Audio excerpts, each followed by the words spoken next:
Hey guys, I'm Christy from Blingee Thingee. Welcome to my YouTube channel. Today in this tutorial, I'm just going to be showing you how I blinged out this, the lid of this Disney tumbler that I got on the actual Disney website. So it's an authentic cup. I took some of the hot pink AB resin rhinestones that I carry in my Etsy shop, and I just glued it on top of the lid and on the mouse ears. And I mean, look how cute it is. It's so sparkly. So today I'll show you how I accomplished that. The glue that I used is the super tight Fusion Tack adhesive. I put it in these little empty applicator bottles that I have in my shop. And so it kind of looks like this. So that's what I used as my applicator.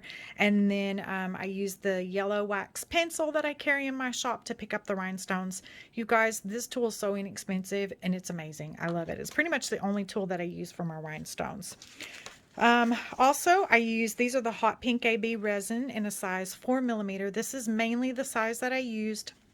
I needed a little over 1,000, and so since these come in 1,000 piece packs, I would recommend, if you're doing the exact same project as me, you're going to need a couple of packs of 4mm resin rhinestones. I carry over 100 different colors, so you certainly don't have to use hot pink AB resin, but for what I was working on, that color matched just perfect. So that's what I chose. I also used a few rhinestones from a size 3mm pack, and then I also used a few size 2mm from a 2mm pack. So this is kind of, you know, what you would need, and you'll have a lot of the 4mm left over, but you know, it's better to get more than less than what you need, and then you get stuck and you can't finish your project, because that's a real bummer.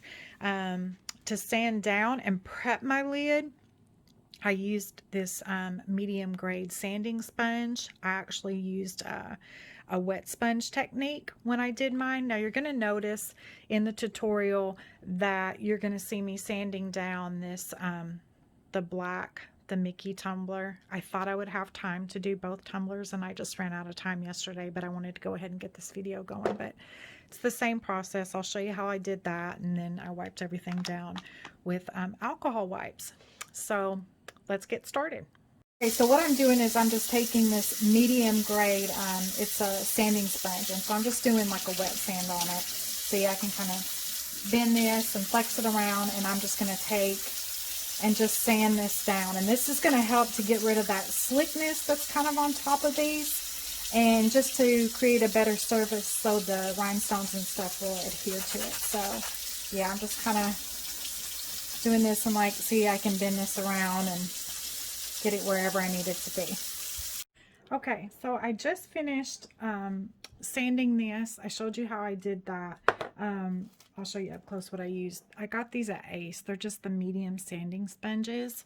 It comes in like a 3-pack. So I did a wet sand on it, washed it with hot soapy sudsy water, dried it off with a towel, and now what I've got is just some little alcohol wipes, and I'm just going to wipe it down really good before I start, and that way I'll clean off any, you know, oil or anything like that. So that's pretty much all that I'm going to do to prep the lid to add the rhinestones to it. I'm just going to let this kind of dry. There we go. Now I'm going to be focusing, you know, a lot on just kind of like, I want to make sure that I'm paying attention to how this opens. So, you know, when it opens, I don't want any rhinestones down here on this. So I'm going to make sure that I don't get any rhinestones down there. I'm going to kind of go along the bottom of these edges here. I'm going to go along this top part on the ears. Then I'm going to kind of go around the edge of the ears, and then the base right here of that, and then kind of fill in everything else. And I just feel like when you kind of line that,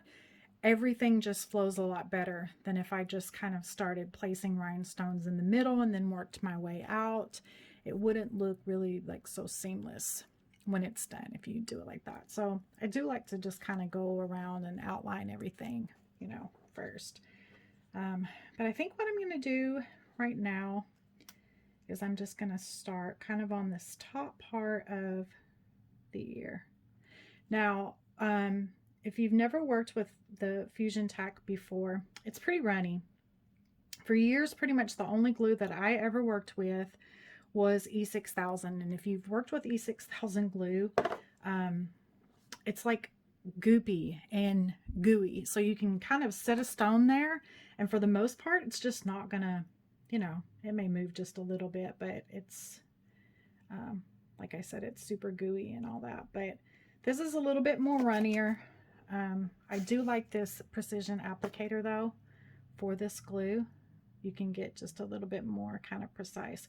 I'm just going to take my finger and just kind of spread this out a little bit. You don't want to keep it super runny, but you also don't want to be wiping everything off with your finger either, because that's not going to do you any good. So I just kind of want to make sure I have enough, but not too much. I did work with the Super Tight one time. I was working on a project and I didn't have the glue thinned out enough, and I bumped it, and literally all my rhinestones moved, and I had to go back and redo it, and I was so bummed about it. So you do want to kind of just make sure that you see, I'm going to go in and fill in right there. Another thing that you can use too are toothpicks. I love toothpicks. That used to be how I would like always spread out my E6000 too. Okay, there we go. So we've got that. Now I'm just going to take my tool and I'm just going to start applying my stones.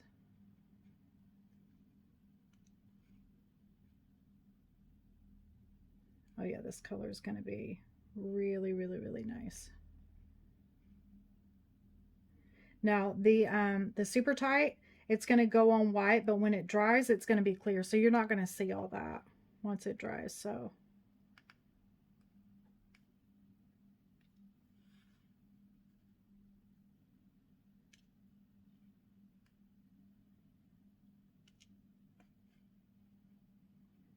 see how nice this tool, it picks everything up. I love it. This thing is still under $2 in my shop, and I'm telling you, for the price, you just can't beat it. It's awesome. For the most part, it's the only tool that I use. Now, on occasion when I'm working with like the bigger pearl embellishments and stuff, you know, I'll be honest with you, it doesn't pick those up as good as it does